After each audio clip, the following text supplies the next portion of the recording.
Isekai translates to different or another world, a Japanese subgenre of fiction that revolves around taking someone displaced from their world of origin and placing that main character into another universe. It includes all manner of entertainment, video games included, which brings me to simply say salutations and welcome to episode 40 of Catching Up with Kemco, Isekai Rondo. 20XDX, Tokyo, Japan. A businessman named Sho Suzuki, alliteration for the win, reminisces in the past him working for a company getting canned for being thrown under the bus for an embezzlement, so he's out of a job. Turns out it's the 10th one he's applied for. He dodges the more obvious truck barreling at him as the game itself stops him in the middle of the street, only for a plant pot to crash upon him from a higher window.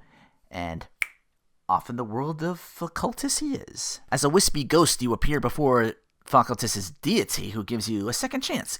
Even a new anime pro-tag-looking body in here. 2 colors.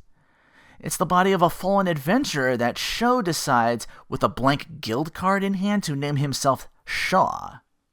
You come across the ones who downed the original body, and they don't really know what happened to you, and they decide, well, let's just use him for our benefit.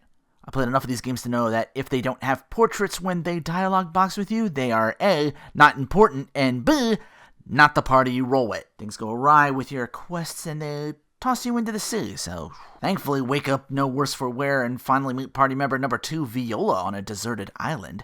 When you're taking a promotion exam, more on that in gameplay, you meet the 2-eyed, 2-horned, not flying purple demon, and not a people eater either, named Drought. Yeah, like the D&D Dark Elves with a T on the end of it.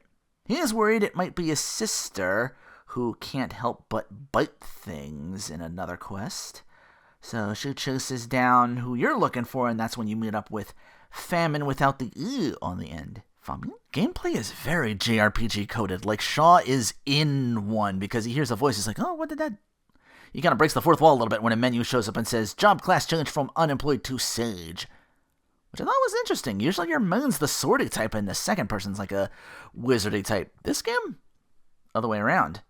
Not much, but I gotta call out the twist. Passives all over this game. Kinda Hyperdimension Neptunia victory coded, where you get stronger from fighting certain enemies, taking special effects. Steps walked, attacks landed, spells cast, effects endured, you run away from battles, it becomes a thing. I got shocked into seeing a potential game over called Accident Insurance, and there's a tab for that in the menu where you can find them. There's these points where you search for it. It's like, ooh, should I eat this pine cone? You shove it in your mouth and it's like, oh, you died. And then it tells you what happened.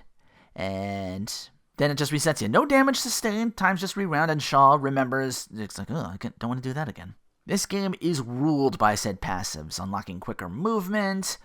All the boots. That lets you walk over terrain that would like sap your health. Or the arrows. Your Magistones are passives. Yeah. You join a guild for quests to rank up from the starting F all the way up to S, even with promotion exam quests. There's guild quests like last game and main quests that got upgraded to not only show up on the area tabs for towns, but on the map of the town that you are in, so you don't really need that much of a walkthrough. You can actually see the letter Q's to denote their location. RPG Insanity for the win anyway, because it did show me something else, like where all the possible accident insurances are. Quests are a bit messy. You sometimes have to report to the client and then the guild itself to get the coins and points to rank up, but you can always teleport straight to both, so that's just a great bit best. Each character has their own side thing to make them probably one of the more unique parties I've ever run with in these Kemco RPGs. Usually it's just one character that has like a unique trait, never all 4. We got the bad end finds for Shaw, hero items for Viola. Famine can raise her stats by eating items, weapons, armor, whatever you got on hand. Just shove items you won't be using down her gullet and increase her stats that way. As a farmer, even with a gardening hoe as his main weapon, I was thinking Drought brought back the means of taking up stat seeds and growing them into fruits after a time. It's been so long. Even with games that had seeds and fruits, I was waiting for the chance to grow them up, but no, nothing. But I should have known for this game when the smaller that I realized was called flower and not seed. For stat ups, there's flower and there's fruit. There are seeds in Isekai Rondo, but they're to make new items, armor, and weapons from it, gotcha percentage style. So, kind of a callback, but with a new twist. I can spend stones to make the grow time faster. Some of the earlier seeds grow instantly, and there's 3 different fields. One for a shot to increase the amount by 1, one for a better shot at rares, and one that cuts down the grow time even more by 20 minutes real time. Drought and Viola in battle can summon creatures to take the field. Viola gets monsters, Drought gets to plant things, and after a turn, they'll grow and offer passives during the battle.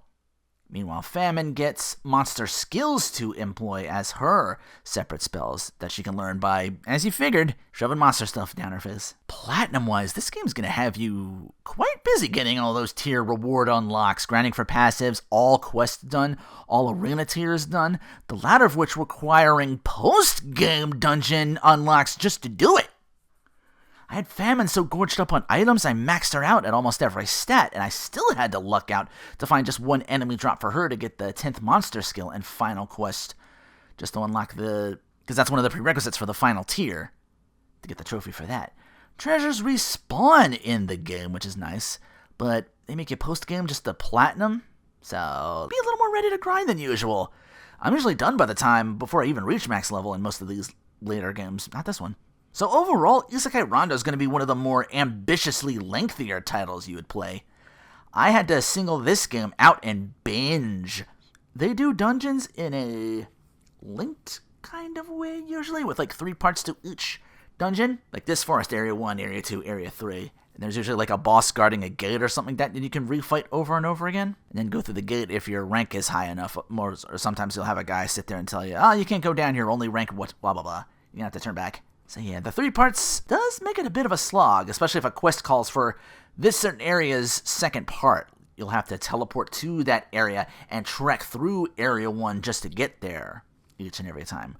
Or you can always backtrack if you're like in a later part, come at it from the other end. You'll fight the boss along your way that respawns, usually take it out easy and get like any spoils it's guaranteed to drop. They do respawn, yep, just like the treasures. So, can help with a little guild points, but not if your rank is too high. You gotta go after a bigger game if you want that. But, even with that, it's still EXE-Create Kemco levels of short RPG that I feel some would argue the lengthy stuff feels tacked on. But, I would put this up against the better Kemco RPGs out there that I've played.